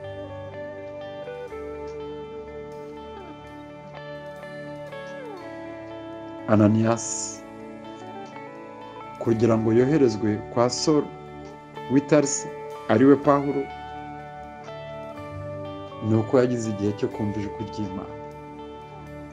Imana yaramuganirije, yumva ijwi ry'Imana ryibunaka. Urahasanga umuntu umeze gutya na gutya, urakora ibi n'ibi. Yo haleluya, ni byiza kumva Imana. Si umugani, ntabwo bireba kanaka ngo bireke kanaka. Kumva Imana ni ibya buri mukristo wese. Nimba utacyumva Imana, jya kwivuza amatwi, umenye ko mu buryo bw'umwuka mu matwi yawe hari indwara nyinshi z'umwuka. Ni ngombwa kumva ijwi ry'Imana. Ihame rya mbere rero turi kwigira muri Ananias ni ukumva Imana, kumva ijwi ry'Imana. Ihame rya kabiri ni ugutanga igisubizo ku muhamagaro. Ibyo nabyo ni iby'ingenzi cyane mu mibanire yacu n'Imana. kumenya gusubiza. Imana ijya itubwira, Imana ijya iduha inshingano, ariko se kuki tudasubiza? Kumenya gusubiza bigaragaza yuko rwose waganiriye n'Imana noneho ukaba uyisubije. Iyo turebe mu byanditswe byera hatugaragariza uburyo ki gutanga igisubizo ku muhamagaro Imana yaduhaye ari iby'ingenzi. Mu Migani ibice 15 umurongo wa 23 haratubwira ngo kumenya gutanga igisubizo cyiza ni isoko y'umunezero. Ngo ni byiza ku ijambo ritanzwe muri ubwo buryo.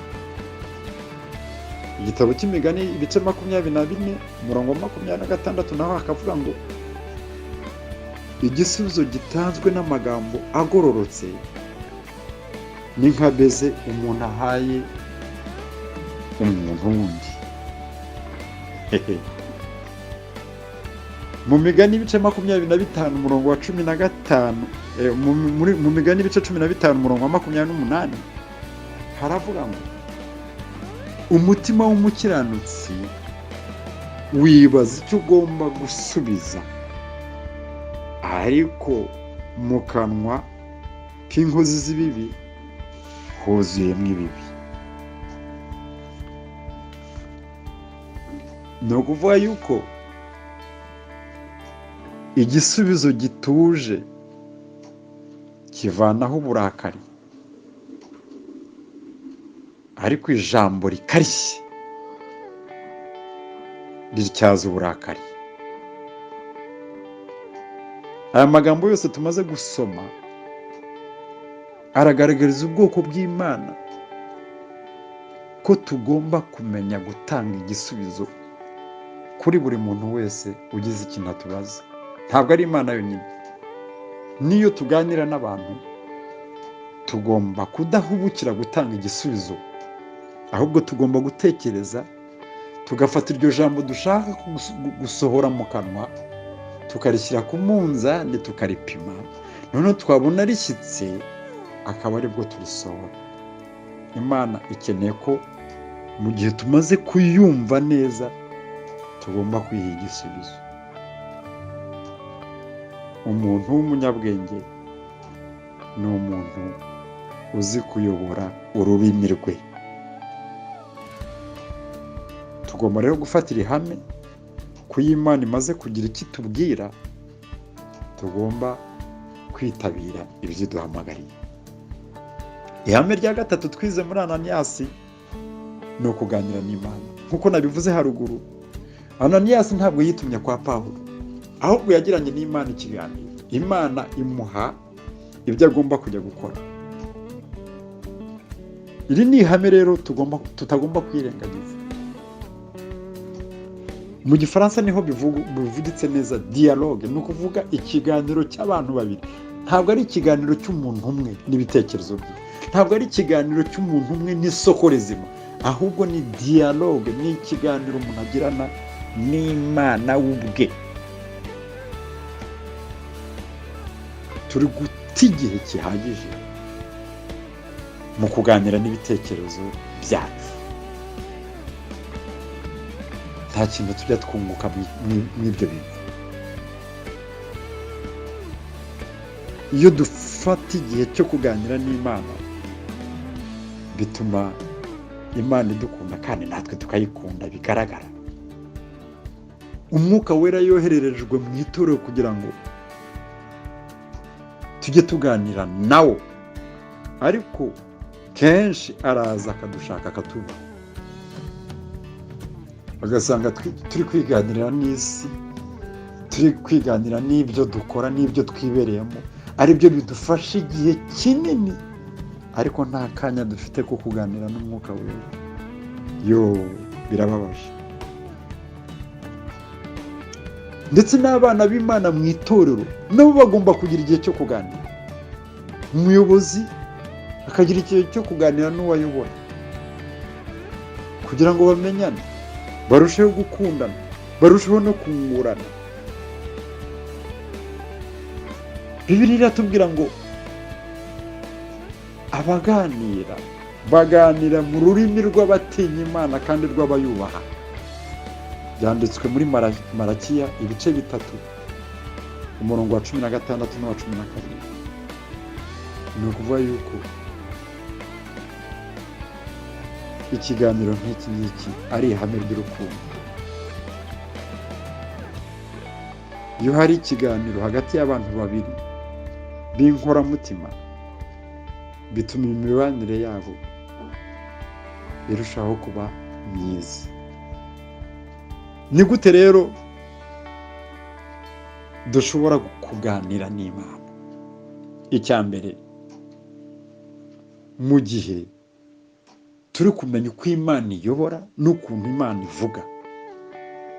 Mu gihe turi kumenya uko Imana ivuga n'uko iyobora, tugomba kubyitangira. Cya kabiri, mu gihe turi kwiga buri gihe ko kumva Imana ari ukubana nayo. Cya gatatu, mu gihe tugendera mu kuyubaha. Cya kane, mu gihe twicisha bugufi kugira ngo twumve inshingano zayo. Ni ukuvuga yuko kuganira n'Imana ari ukuyibwira intege nke zacu, kuyiha intege nke zacu, ari ukuyitumbira, ari ukuyereka ibyo tudashoboye kugira ngo ibidushoboze, ibyo turi gutinya kugira ngo ituvane mu gutinya ibidukorere. Ni ikiganiro umukristo akorana n'Imana mu buryo bwo kwizera, ikiganiro gituma yemezwa n'Umwuka Wera ko Imana niyo yambwiye, Imana niyo yantumye, reka nyitumikire. Ihame rya kane tugiye kurangirizaho ni iryerekeye kujya mu butumwa Imana itwoherejemo. Ibyo nabyo ni iby'ingenzi kandi biruzuzanya byose, kuko iyo wumvishe kimwe ukumva n'ikindi, ariko ikindi ukakireka n'ikindi ukakireka, n'ibyo wumvishe bwa mbere nabyo ntacyo biba bimaze. Mu gihe cyose umwana w'Imana atazamenya ko ari ambasaderi w'Imana aho atuye cyangwa mu gihugu arimo, ukwizera kwe kuzaba kubuze ingingo nyinshi cyane. Mu isengesho rye ryo muri Yohana ibice 17, Yesu aravuga ati, Data, nk'uko wanyohereje mu isi niko nanjye mbohereje mu isi. Murumva iyo nshinga kohereza. Abakristo rero bibereye mu itorero kugira ngo Imana ibahe umugisha, yite ku bibazo byabo, ariko ibyerekeye koherezwa ntibajya babyitaho. Yewe hari n'amatorero menshi ibyerekeye abamisiyoneri. Umumisiyoneri ntabwo ari umuzungu gusa, natwe abirabura, buri mukristo wose ni intumwa y'Imana. Urumva ko rero Kristo muri iryo sengesho rye yashaka kugaragaza yuko buri mukristo ari intumwa y'Imana. Niyo mpamvu muri Matayo 28:18 kugeza kuri 20 hari itegeko. Iryo tegeko ni itegeko rigomba koherezwa na buri mukristo wese: nimugende muhindura amahanga yose kuba abigishwa banjye.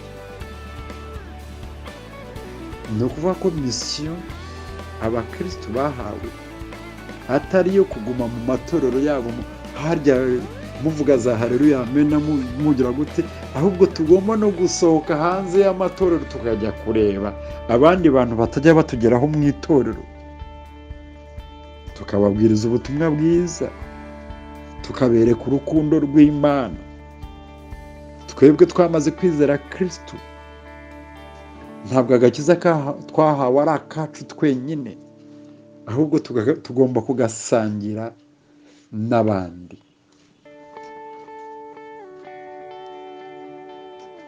Murabona rero ko kuva umuntu yaremwa, kuva Adamu yaremwa yakora icyaha, kuva icyo gihe kugeza uyu munsi hari abantu batabanye n'Imana, hari abantu batandukanijwe n'Imana kubera ubuzima bw'icyaha. Tugomba kubagezaho ubutumwa kugira ngo bongere babane n'Imana. Ni ukuvuga rero yuko misiyo cyangwa kuba intumwa y'Imana ari ikintu kivana abantu benshi mu bubata bw'icyaha, mu bubata bwa Satani. Ni umurimo rero duhawe. Abakristo benshi tugomba kumenya ko hari imirimo twahawe n'Imana.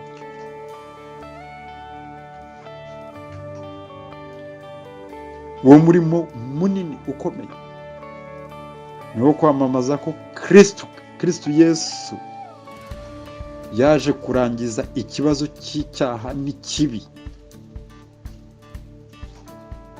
maze kubereka ko Kristo yaduhaye inshingano zo kugenda, gusohoka, yamaze kutwohereza mu isi.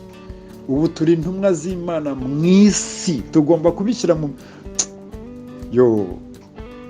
tugomba kubishyira mu mitima yacu, tugomba kubikora nk'uko Imana ibivuga. Hariho mu mavanjiri atandukanye bagenda batubwira mu buryo butandukanye uburyo ki tugomba gukora uwo murimo. Mu ivanjiri ya Matayo baratugaragariza yuko tugomba kuba imuri za Kristo mu isi hose. Mu ivanjiri ya Mariko bakatugaragariza yuko ubwo butumwa tugomba kubutanga bugaherekezwa n'imbaraga z'Umwuka Wera n'ibitangaza.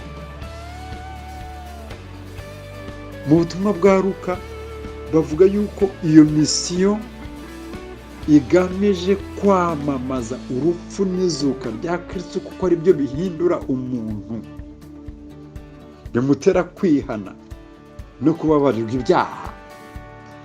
Aha rero ni ubuhamya. Ariko muri Yohana ibice 20:21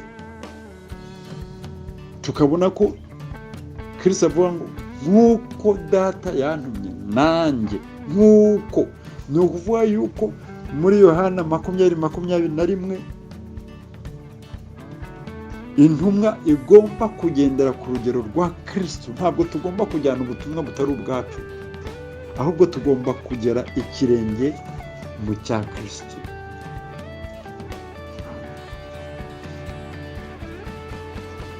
Ni gute rero tugomba kwitabira ubutumwa?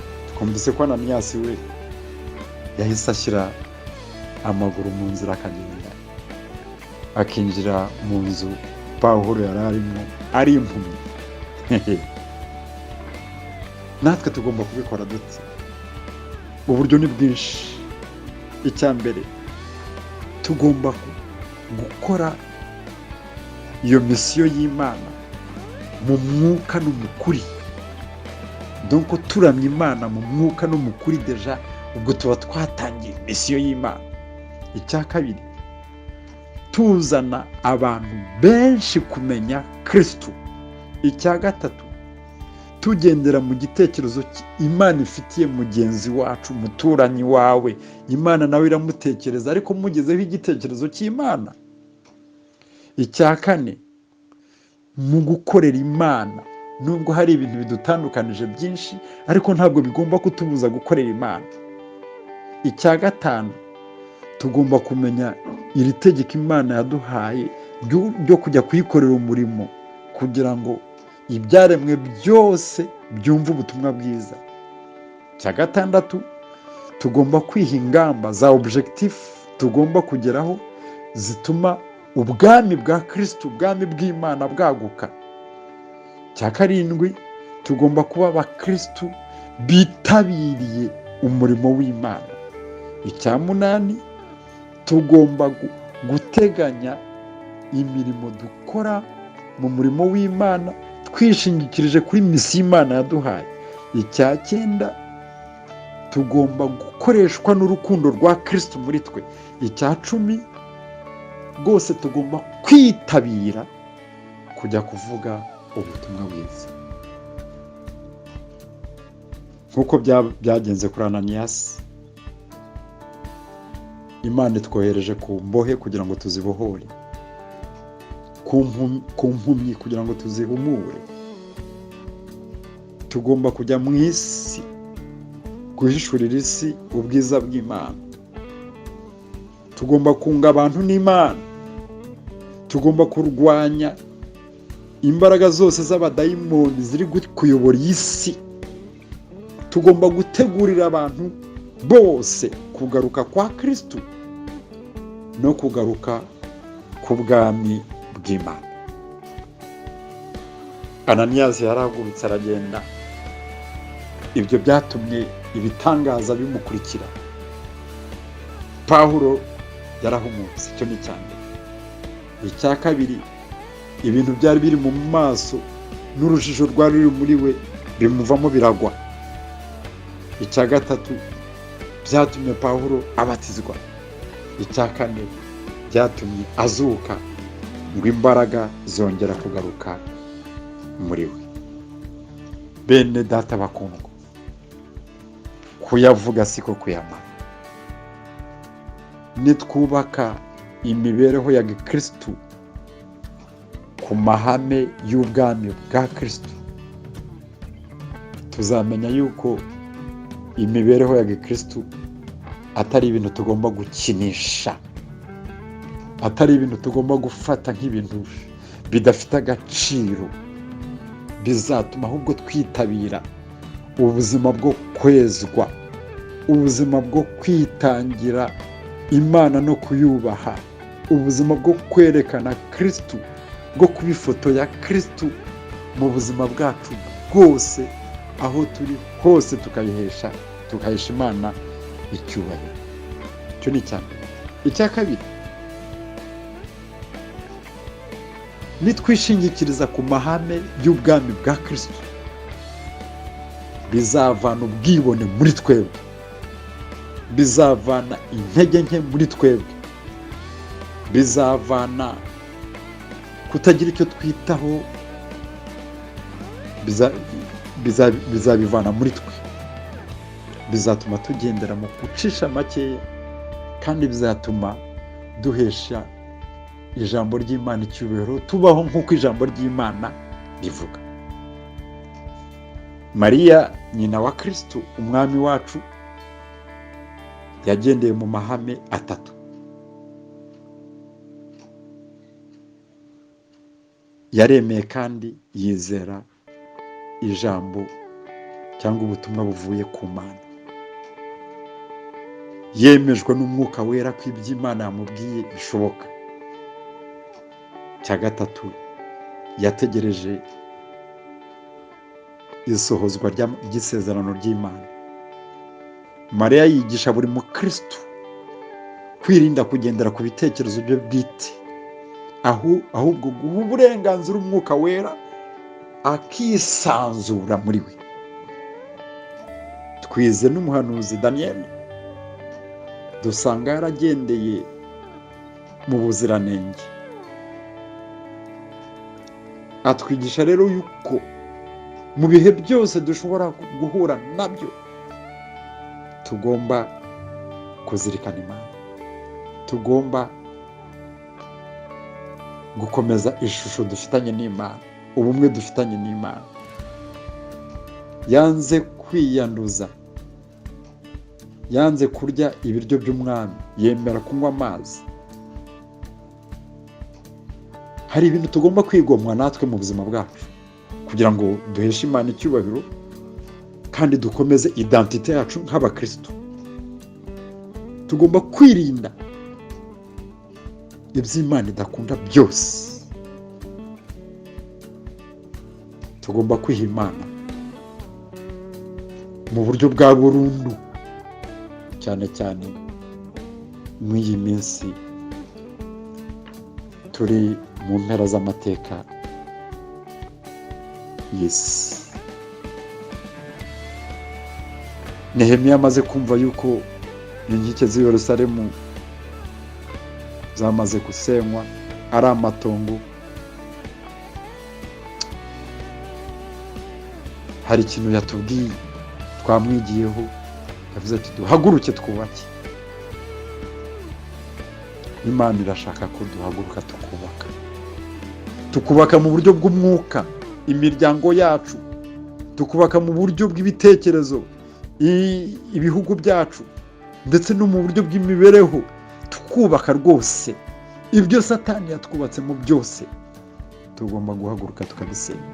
Tumaze kurangiriza icyigisho kuri uyu mwigishwa w'i Damasi, Ananiyasi, twigiye muri we uko tugomba kumva Imana, uko tugomba kwisubiza, uko tugomba kuganira nayo, n'ukuntu tugomba kwikorera. Nitwongere tubane n'Imana neza, kuko ariho twumvira Imana. Mu gihe Imana iduhaye uwo murimo, tuwukorana umutima wacu wose kandi tubikunze. Nimba warigeze uganira n'Imana ukaba utakiganira nayo, nyaboneka yigarukire ushake kuganira nayo bushya. Ikindi kandi, nk'intumwa z'Imana, twe guhitamo kwicara, twe guhitamo ibidushimisha. Ananiyasi yarahagurutse aragenda. Nehemiya wari icyegera cy'umwami, uri kwanga gukorera Imana kubera imirimo yawe, kubera iduka ryawe, kubera amashuri yawe, kubera sinzi ibiki n'ibiki. Ibyo byose ushobora kubikora ariko uri gukorera Imana. Burya gukorera Imana ni igisubizo cy'urukundo yagukunze. Burya iyo umuntu ahagurutse agakorera Imana, Kristo aho yicaye aramureba akanezerwa, akavuga ati uyu muntu yaranyemeye, arananyizera rwose. Mu gihe cyose uzaba wirengagije gukorera Imana, umenye yuko hari amaraso y'abantu cyangwa imitima y'abantu ushobora kuzabazwa. Abo bantu nibapfa batizeye Imana, kandi yenda ari wowe wagomba kubarokora. Ibyo bintu bitekerezeho. Ariko umenye yuko nukora umurimo w'Imana abantu bagakizwa, hari isezerano uzishimira ryanditswe muri Daniyeli ibice 12 umurongo wa 2, ahavuga ngo abagaragaje gukiranuka kw'Imana mu bantu bazarabagirana nk'inyenyeri. Nawe rero niwiha gukora kujya muri misiyo y'Imana, umenye yuko Imana izakugororera. Hari igihe nawe uzicarana nayo ukarabagirana nk'inyenyeri. Bene data bakundwa muri Kristo Yesu, navuze byinshi ariko muri makeya. Imibereho yacu ya Gikristo, ubuzima bwacu bwa Gikristo, nibwishingikiriza ku mahame y'Imana, ndabarahiye kandi ibyo mvuga ni ukuri,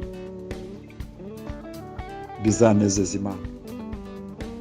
Kubana n'Imana kwacu bizaba ubuzima busesuye, tuzaba abahamya, kandi nyuma yacu abazadukurikira bazamenya ngo banaka babanye n'Imana, banaka bagendeye mu mahame y'Imana. Nimurebe ba Mariya babayeho kera, nimurebe ba Nehemiya, nimurebe ba Daniyeli babayeho kera cyane imbere yabo, ariko kugeza n'ubu ngubu turi kubigiraho.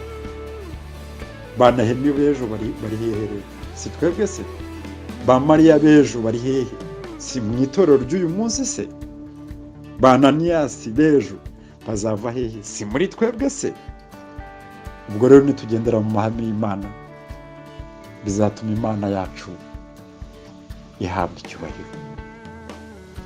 Ngubwo ubutumwa Imana yampaye kukugezaho nk'uku kwezi kwa 11 ku 2020. Ubuzirikane bizatuma nawe ubwawe umenya yuko kubana n'Imana, kuyubaha no kuyikorera ari iby'ingenzi kuruta ibindi byose. Imana itugirire neza, iduhire kandi dufashe natwe ejo tuzabe intangarugero z'abakristu bagendeye mu mahame y'Imana. Ibagirire neza kandi bahe umugisha mu izina rya Yesu Kristo. Amen.